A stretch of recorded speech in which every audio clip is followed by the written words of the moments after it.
तो hello friends, आज हम नए टॉपिक के साथ आ रहे हैं। इसका नाम है नर्व कंडक्शन, मतलब इम्पल्स कंडक्शन, या इसको अपन बोलते हैं नर्व इम्पल्स कंडक्शन। ये एनसीईआरटी में बहुत कॉम्प्लिकेटेड वे में और बहुत शॉर्ट में दिया हुआ है। अपन नीट पॉइंट ऑफ व्यू से इसका पूरा मैकेनिज्म 10-15 मिनट्स के अंदर कवर कर लेंगे और इसका आपका अच्छे से रिवीजन भी हो जाएगा और आपको याद भी हो जाएगा।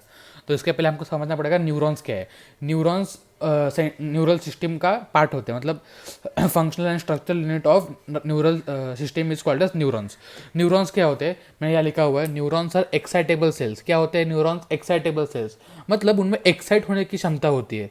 न्यूरॉन्स एक्साइटेबल सेल्स होते हैं, ठीक है। अभी अगर आपको पता नहीं है कि न्यूरॉन्स का बेसिक स्ट्रक्चर क्या होता है, तो न्यूरॉन में एक होते हैं एक्सॉन्स, होते हैं एक होता है एक्सॉन, ऐसे एक बॉडी होती है और ऐसे बाहर आए हुए डेंड्रॉन्स होते हैं। डेंड्रॉन्स मेरा डायग्राम अच्छा नहीं है, लेकिन आप देख सकते हैं ऐसा कुछ डायग्राम उसका बनता है। मतलब ये बीच में सेल बॉडी रहती है, इसको बोलते हैं सेल बॉडी। ये जो बाहर ऐसे प्रोजेक्शंस निकले हुए हेयर लाइक, थ्रेड लाइक, इसको बोलेंगे डेंड्राइट्स। क्या बोलेंगे? डेंड्राइट्स। और ये जो लंबा सा एक बड़ा प्रोजेक्शन रहता है नीचे, इसको बोलते हैं एक्सॉन। ये आपको, अगर आपको इस पर भी वीडियो चाहिए तो आप मुझे बताइए कमेंट बॉक्स में। तो उसके बाद हम देखते हैं कि कैसे कंडक्शन होता है, ठीक है। तो यहाँ पे मैंने कुछ पॉइंट लिखे हुए हैं। क्या लिखा है मैंने? डिफरेंट आयन चैनल्स है प्रेजेंट। क्या प्रेजेंट होते हैं? डिफरेंट टाइप के आयन चैनल्स, मतलब K+, Na+, Cl-, ऐसे अलग अलग आयन्स होते सेल के अंदर, मेम्ब्रेन के इस साइड पे, उस साइड पे, एक्स्ट्रा सेलुलर फ्लूइड में। तो वहाँ पे डिफरेंट आयन होते हैं। तो उन आयन्स को पास करने के लिए चैनल्स होते हैं, जिसको अपन बोलते हैं आयन चैनल्स। क्या बोलते हैं? Ion channels. अब हम आते हैं अगले पॉइंट पे, when neuron are not conducting any impulse. क्या मैंने बताया?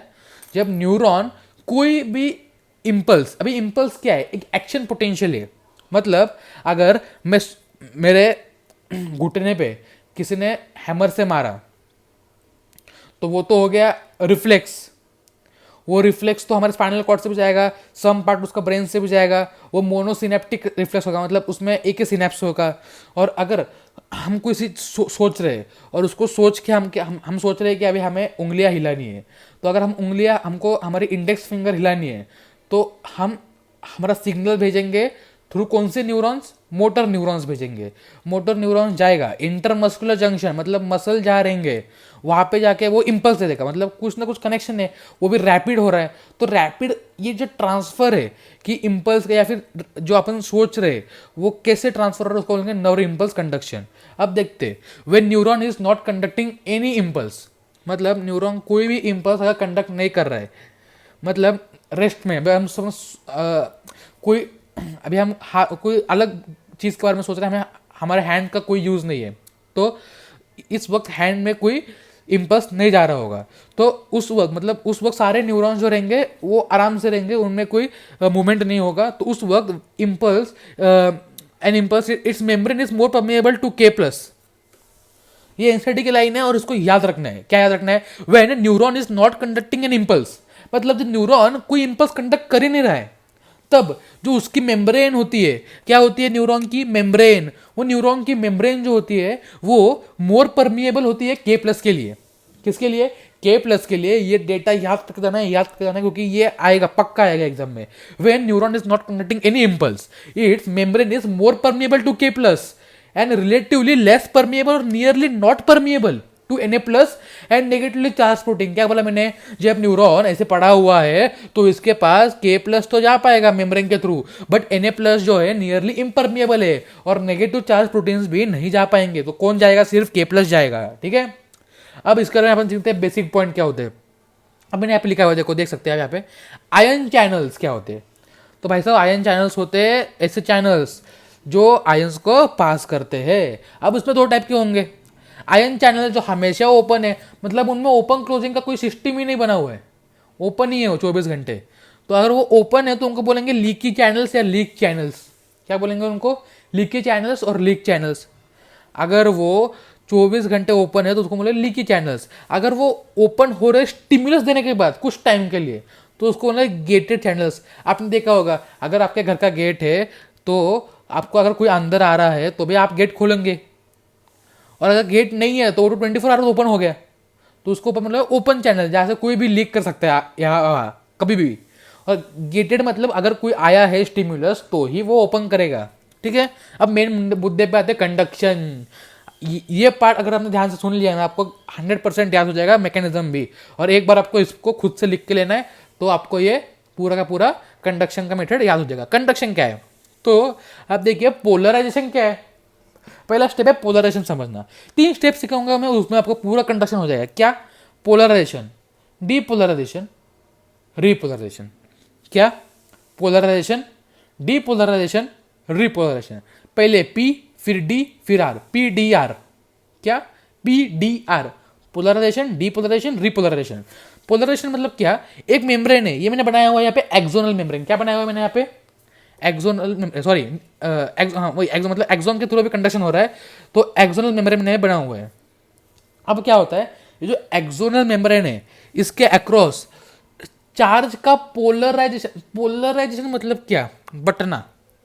मतलब अगर आपका 50 रुपए है, आपने एक जगह 10 रुपए दे दिए, 1 रुपये 40 जगह, तो उन दोनों के बीच में पोल्स तैयार हो गए। अगर आपके पास कुछ चार्ज है, आपके पास कुछ चार्ज है, आपने आधा चार्ज इस तरफ बांट दिया, आधा चार्ज इस तरफ बांट दिया, और बीच में कोई मेम्ब्रेन लगा दी, तो उसको बोलेंगे पोलराइजेशन। पोलराइजेशन मतलब क्या? Separation, partition.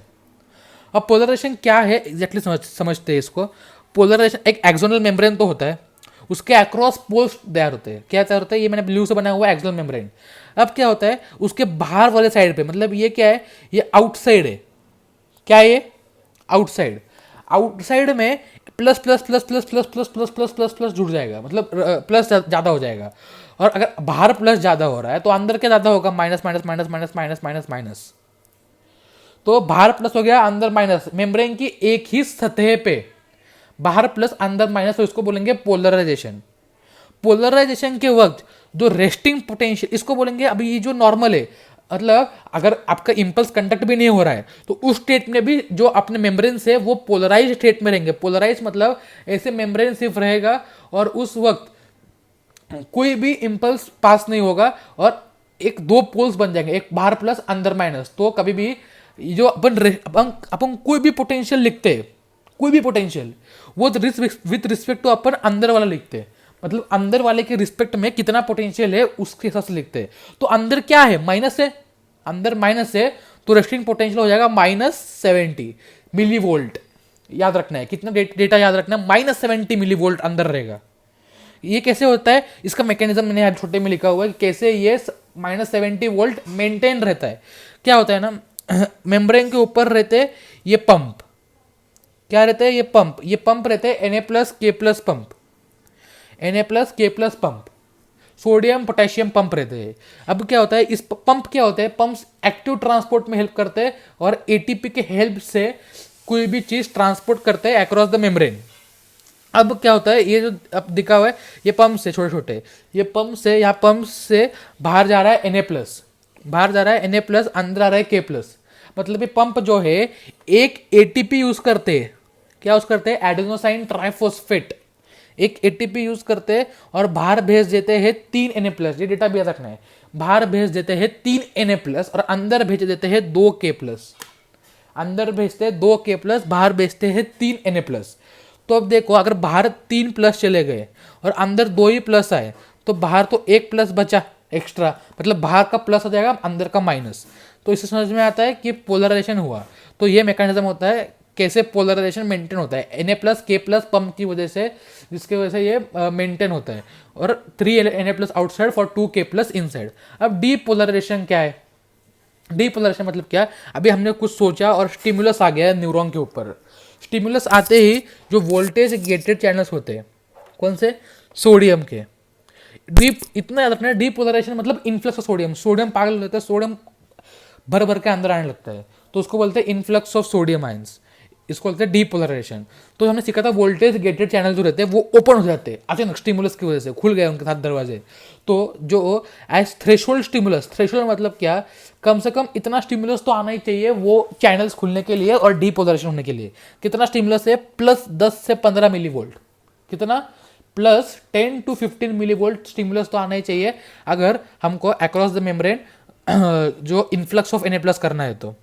तो वो अगर हमने 10 से 15 मिली वोल्ट का थ्रेशोल्ड दे दिया, तो सारा Na+ अंदर भाग जाएगा। Na+, दिख रहा है आपको, Na+, बहुत सारा Na+ यहाँ पे एक्यूमुलेट हो गया। और पहले जो -70 था, पहले जो -70 था अब वो चेंज होके बन जाएगा +30 से +40। पहले जो -70 था अंदर, अब अंदर प्लस हो गया, दिख रहा है यहाँ पे, क्योंकि अंदर बहुत सारा sodium plus plus plus plus plus आ गया तो अंदर प्लस हो गया, बाहर माइनस माइनस माइनस माइनस। तो इसको बोलते हैं अपन रिवर्सल ऑफ पोलैरिटी, लिखा है मैंने यहाँ पे। रिवर पोल पहले उल्टे थे, अंदर बाहर प्लस था अंदर माइनस था, लेकिन अब बाहर माइनस हो गया अंदर प्लस हो गया, तो इसको बोलेंगे रिवर्सल ऑफ पोलैरिटी। और यहाँ पे जो हमारा पोटेंशियल हो जाएगा वो हो जाएगा +30 से +40, यूनिट क्या हो गया, मिली वोल्ट। ठीक है, उसके लिए एक थ्रेशोल्ड लगता है, वो थ्रेशोल्ड रहता है +10 to +15, और उसके बाद ये बढ़ के +30 to +40 पहुंच जाएगा। अब रीपोलराइजेशन क्या है, अब हमको समझ में आ गया, अंदर सोडियम तो भर गया, बहुत सारा सोडियम आ गया अंदर, और अंदर प्लस आ गया। अब इसको ट्रांसफर आके करना है, उसको हम देखेंगे बाद में। लेकिन रीपोलराइजेशन क्या होता है, अब देखो रीपोलराइजेशन मतलब क्या, कि बहुत सारा K+, अभी K+ वोल्टेज गेटेड चैनल्स खुल जाएंगे। कौन से channels, potassium voltage gated channels खुल जाएंगे अचानक से। और जैसे ही पोटेशियम वोल्टेज गेटेड चैनल्स खुल जाएंगे, सारे K+ बाहर भागेंगे, सारे K+ बाहर भागेंगे, दिख रहा है। अगर सारे K+ बाहर भागे तो वापस से अपना रिवर्सल हो जाएगा पोलैरिटी, मतलब जो ओरिजिनल पोलैरिटी था वही आ गया, क्योंकि बहुत सारा प्लस बाहर निकल गया। अंदर सोडियम आ गया था और सोडियम भर गया था अंदर, इसलिए इसकी वजह से अंदर प्लस आ गया था। लेकिन जैसे ही पोटेशियम वोल्टेज गेटेड चैनल्स खुल जाएंगे, पोटेशियम बाहर चला जाएगा और वापस बाहर plus plus plus plus plus आ जाएगा, अंदर माइनस माइनस माइनस। तो यहाँ पे हमारा पोलैरिटी रीगेन हो गया, वापस पोलैरिटी आ गया। इसको बोलते हैं रीपोलराइजेशन, मतलब पोलराइजेशन वापस से लाना, री। और इस स्टेप में एक बीच में स्टेप होता है जिसको बोलते हैं हाइपर पोलराइजेशन। अब हाइपर पोलराइजेशन क्या है, कि जब पोटेशियम वोल्टेज गेटेड चैनल खुल जाता है तो वो एकदम से ज़्यादा बाहर निकल जाता है, तो वो पागलों जैसे एकदम एकदम निकल जाता है बाहर बहुत सारा। अगर वो बहुत सारा निकल गया तो वो अंदर जो है -80 से -85 मिली वोल्ट कर देगा, क्योंकि बहुत ज़्यादा प्लस बाहर निकल गया। और थोड़ा थोड़ा फिर धीरे धीरे धीरे धीरे नॉर्मल पे आएगा, और वापस से ये नॉर्मल स्टेट आएगा। नॉर्मल स्टेट क्या है, -70 मिली वोल्ट, जो हमने यहाँ पे देखा था, और -70 मिली वोल्ट ये वापस से आ गया इस स्टेट में। तो ये हो गया पूरा कंडीशन, क्या हो गया, पोलराइजेशन, फिर डी और फिर री। इसमें रिवर्सल डीपोलराइजेशन में बहुत सारा Na+ अंदर आ गया, उसका रिवर्सल ऑफ पोलैरिटी हो गया, उसके वजह से +30 से +40 मिली वोल्ट चला गया। फिर वापस से K+ वोल्टेज गेटेड चैनल्स खुल गए, फिर बहुत सारा पोटेशियम बाहर निकल गया, बहुत सारा पोटेशियम बाहर निकल के वैसे -80 से -85 हो गया, उसको बोलते हैं हाइपर पोलराइजेशन, ज़्यादा पोलराइजेशन हो गया गलती से।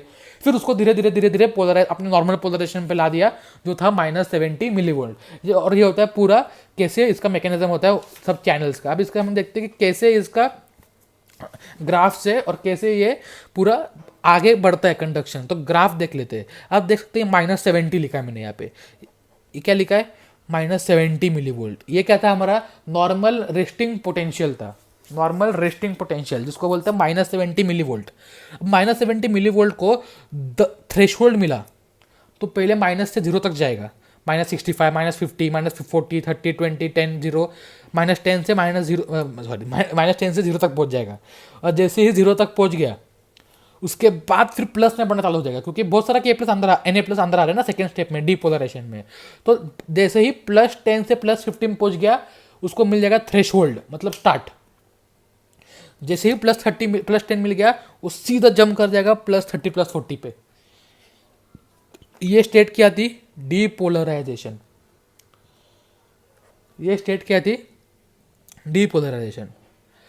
फिर जो है धीरे धीरे धीरे धीरे धीरे धीरे धीरे वापस पोटेंशियल कम होने लगता है, और हमने बताया था एक स्टेट आती है जिसको बोलते हैं हाइपर पोलराइजेशन। ये आ गई हाइपर पोलराइजेशन। हाइपर पोलराइजेशन में रहता है -80 to -85, थोड़ा ज़्यादा ही नीचे आ गई, ये देखो दिख रहा है ये कर्व, इसको बोलते हैं हाइपर पोलराइजेशन, ज़्यादा नीचे आ गई, फिर थोड़ा ऊपर जाके अपने नॉर्मल स्टेट में आ गई वापस से, जो -70 वाला स्टेट था। तो इसको, ये ग्राफ बहुत इंपॉर्टेंट है, इसको याद रखना है। फिर उसके बाद आते हैं प्रोपोगेशन कैसे होता है इसका।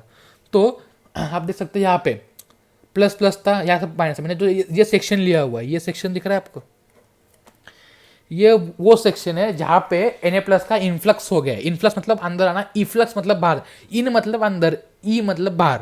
तो यहाँ पे जो है, यहाँ पे डीपोलराइजेशन हो गया। ये जो सेक्शन दिख रहा है आपको इन दोनों के बीच में, यहाँ पे डीपोलराइजेशन हो गया। डीपोलराइजेशन मतलब क्या, अंदर प्लस प्लस हो गया, +30 से +40 हो जाता है, ये अंदर प्लस प्लस हो गया, बाहर माइनस माइनस, ये दो मेम्ब्रेन से अलग अलग, ये एक और ये दूसरी मेम्ब्रेन, तो यहाँ माइनस माइनस माइनस बाहर हो गया और माइनस माइनस माइनस बाहर, और ये बाकी के पार्ट्स थे, ये दिख रहा है बाकी के पार्ट्स में तो पहले से ही बाहर प्लस प्लस था, ये तो पोलराइज स्टेट में, और बाहर अंदर माइनस माइनस माइनस माइनस, तो ये तो नॉर्मल पोलराइज स्टेट में, और ये डीपोलराइज हो गया है ये पार्ट।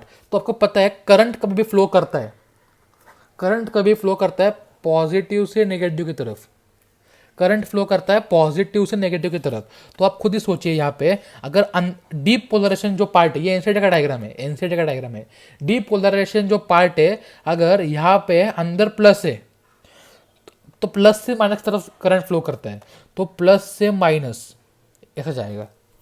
तो on the inner side current flow is from side A जहाँ पे डीपोलराइजेशन हुआ है टू साइड बी, आप एनसीडी में डायग्राम देख सकते हैं, side B where there is no depolarization, there is only polarization, और बाहर के साइड पे यहाँ पे प्लस था और यहाँ पे माइनस था, तो फ्रॉम बी टू ए, ये याद रखना है, current flows from plus two minus, ठीक है। टोटल टाइम टेकन रहता है 1 से 5 मिली सेकेंड, टोटल टाइम इस सब के लिए। प्रोसेस में देखो, polarisation, depolarisation, repolarisation, Na+K+ pump polarisation के वक्त भी खुले रहेंगे, रिपोलराइजेशन के वक्त भी खुले रहेंगे। कब बंद रहेंगे? डीपोलराइजेशन के वक्त। जब Na+ बहुत सारा अंदर आ रहा है तो पंप तो Na+ को बाहर भेजता है, तो वो बंद हो जाएंगे। पैसिव ट्रांसपोर्ट तो सब में चालू रहेगा। पैसिव मतलब विदाउट एनर्जी के लॉस के हिसाब से जब होता है उसको बोलते हैं पैसिव, तो वो तो अपना आप चालू रहता है पैसिव। और सोडियम वोल्टेज गेटेड चैनल कब होता है? डीप पोलराइजेशन के वक्त, पता है आपको, क्योंकि अंदर बहुत सारा सोडियम भर जाता है। और K+ कब होता है? जब रिपोलराइजेशन होता है, क्योंकि बहुत सारा K+ बाहर जाना है। तो टाइम टेकन फॉर रिस्टोरेशन, ये जो पूरा टाइम है जिसको रेस्टिंग पोटेंशियल को रिस्टोर करने में लगता है, उसको बोलते हैं रिफ्रैक्टरी पीरियड। क्या बोलते हैं? Refractory period. तो इतना ही हमको सीखना है नर्व कंडक्शन और नर्व इम्पल्स में। तो मैं आपको एक क्वेश्चन पूछूंगा जो आप लास्ट लेक्चर में मैंने बताया था, ये ग्लाइकोलिसिस को ईएमपी पाथवे बोलते हैं। तो इन जो ईएमपी है इसका फुल फॉर्म क्या है, इन 3 साइंटिस्ट का नाम क्या है? आप मुझे इसका आंसर कमेंट बॉक्स में बताइए। Thank you.